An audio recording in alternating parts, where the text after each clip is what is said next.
परमात्मा श्री राधा कृष्ण के चरणारविंदों में शतकोटि नमन बंधन। मित्रों को, जिज्ञासुओं को, धर्म प्रेमियों को, ज्योतिष विज्ञान प्रेमियों को हर हर महादेव, बम बम भोले, नमः शिवाय। मित्रों, त्रिंशांश यानी D30 जो चार्ट है वो बड़ा महत्वपूर्ण चार्ट है। एक राशि में 30 त्रिशांश होते हैं। एक राशि के जिसमें 30 अंश होते हैं उसके छोटे छोटे छोटे छोटे छोटे छोटे 30 टुकड़े कर दिए जाते हैं बराबर के। तो 30 त्रिशांश बनते।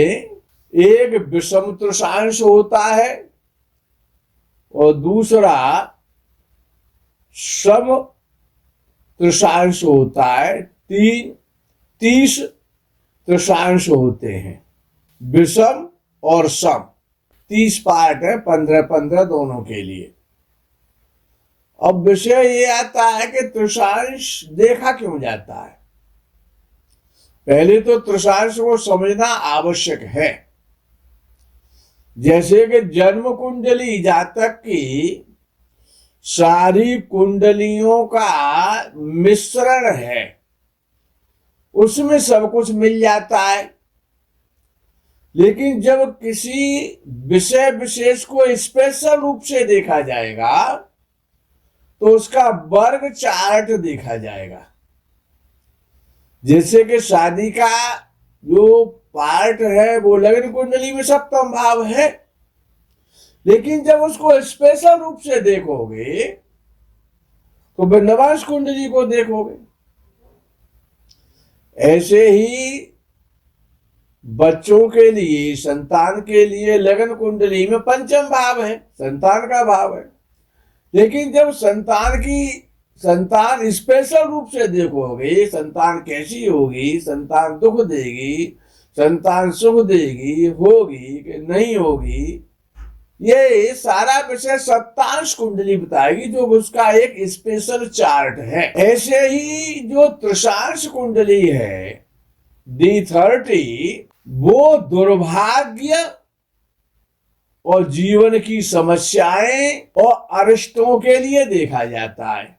अरिष्ट जीवन में आपत्तियां आना और उनका समय को जानना। ये आपत्ति कब आएगी, अगर रोग होगा तो रोग कब होगा।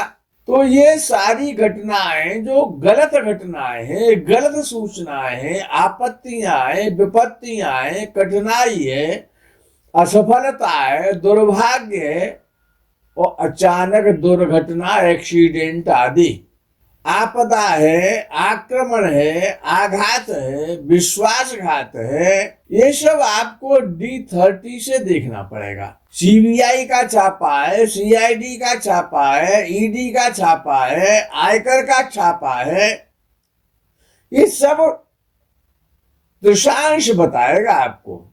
अन्य कोई कुंडली नहीं बता सकती है, क्योंकि जन्म कुंडली तो सारी कुंडलियों का एक मिश्रण है। उसमें तो सारी कुंडलियां उसी से तो बाहर निकाली गई हैं। तो ये स्पेशल कुंडली जो है, जो जिसमें कि D30 भी है, तो ये सब प्राकृतिक आपदा है, विपत्ति के स्रोत है, व्यवसाय से परेशानी है, व्यवसाय में घाटा है, दुर्घटना है, बच्चों से परेशानी है, पारिवारिक संपत्तियां है, संपत्ति का विवाद है। इन सभी को आयकर से लेके CBI की जांच इत्यादि की पुष्टि और D30 ही करेगा। हालांकि उसमें थोड़ा सा दशमांश कुंडली को भी देख लेना चाहिए। तो दशमांश कुंडली क्या है कि जो हम कर्म करते हैं।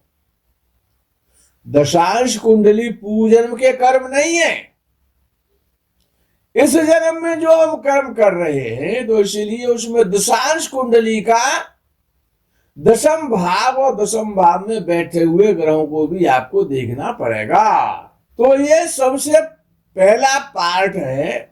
समस्त अच्छा और अब ये सारे कमजोरियां, सारे दुख, दुर्घटनाएं, विपत्तियां,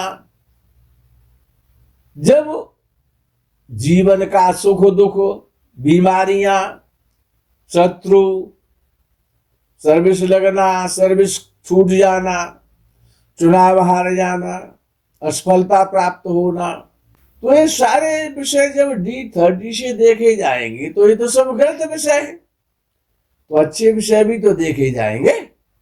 अब जो ग्रह उसमें D30 में अच्छे होंगे तो अच्छा फल देंगे, खराब होंगे तो वो खराब फल देंगे।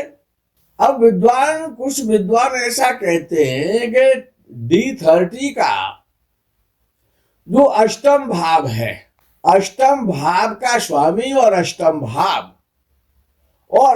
भाव में बैठे हुए ग्रह, विद्वानों का ऐसा मानना है कि ये हमारा पूर्व जन्म के जो पाप होते हैं वो D30 का अष्टम भाव है। यदि अष्टम भाव में कोई ग्रह बैठा हुआ है तो जब उसका कार्यकाल आएगा, जब उसकी दशा आएगी, तब आपको पूर्व जन्म के पापों के कारण और कष्ट प्राप्त होगा। भाई सपोज करो आपने चोरी नहीं की है,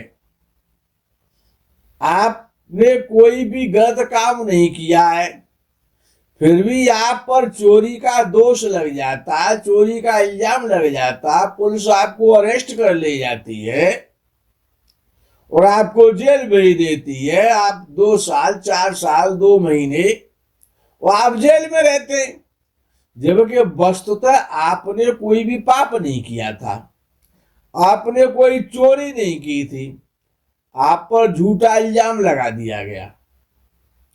ऐसा क्यों हुआ? ना करने पर भी वो दंड भोगना पड़ा है। इसका मतलब है कि आपका अष्टम भाव खराब है, D30 का। उसमें जो ग्रह बैठे हैं वो आपको पूर्व जन्म के जो पाप आपने किए थे, जो पाप कर्म करके आए, वो अष्टम भाव। अच्छा, अष्टम भाव का स्वामी जहां बैठा है, अगर वो लगन में बैठा है तो आपका एक्सीडेंट करा सकता है, आपको रोग दे सकता है, शरीर बर्बाद कर सकता है आपका। तो देखना ये कि अष्टम कहां बैठा है। अष्टम भाव का स्वामी, D30 का अष्टम भाव का स्वामी, और उसमें बैठे हुए ग्रह कैसे हैं? पापक ग्रह बैठे हैं, आपको ज्यादा कष्ट देंगे। अब विषय ये आता है कि हर व्यक्ति की 6 कमजोरियां हैं। विषय ये आता है कि हर व्यक्ति में 6 कमजोरियां हैं। हर व्यक्ति की 6 कमजोरियां हैं जिनके कारण उसको दुख प्राप्त होता है। अब ये D30 की बात हो रही है, लगन कुंडली को भूल जाइए, आज केवल D30 पे हम बात कर रहे हैं। मंगल जो है वो क्रोध का कारण है। अब कोई किसी को क्रोध आ जाता है, क्रोध में कोई काम बिगड़ जाता है, कोई हत्या हो जाती है, किसी की पिटाई कर देता है, किसी को गाली दे देता है, तो वो क्रोध है, तो वो मंगल है। अब दूसरा आता है लोभ। अब लोभ है, लालच है, छोटे बड़े भैया है लालच और लोभ। लोभ का पुत्र है लालच। तो लोभ जो है वो राहु है, तो लोभ के कारण कार्य बिगड़ जाते हैं, लोभ के कारण समस्याएं पैदा हो जाती हैं। तीसरा नंबर आता है नशा, व्यसन। शराब पीना है, भांग खाना है, चिलम पीना है, गांजा पीना है, सुल्फा पीना है, अफीम खाना है, अनेक प्रकार के नशे हैं, वो शनि के कारण व्यक्ति करता है। अब फिर आता नंबर काम वासना का, कामुकता का, तो वो आपको शुक्र देखना पड़ेगा। शुक्र कैसा है आपका? D30 की बात हो रही है, केवल ध्यान रखना। फिर आता है नंबर ईर्ष्या का। अब ये ईर्ष्या कौन देता है? कि वो बुध देता है। ईर्ष्या बुध देता है। एक आती है भ्रांति या झूठ बोलना, मिथ्या धारणा, निरर्थक का अहंकार करना। कुछ भी नहीं है, फिर भी अहंकार है, प्रधानमंत्री से कम थोड़ा ही है कोई। भ्रांति पैदा हो जाना, भ्रमित तो हो जाना, उसका कारण केतु है। तो हर व्यक्ति में ये 6 कमजोरियां हैं।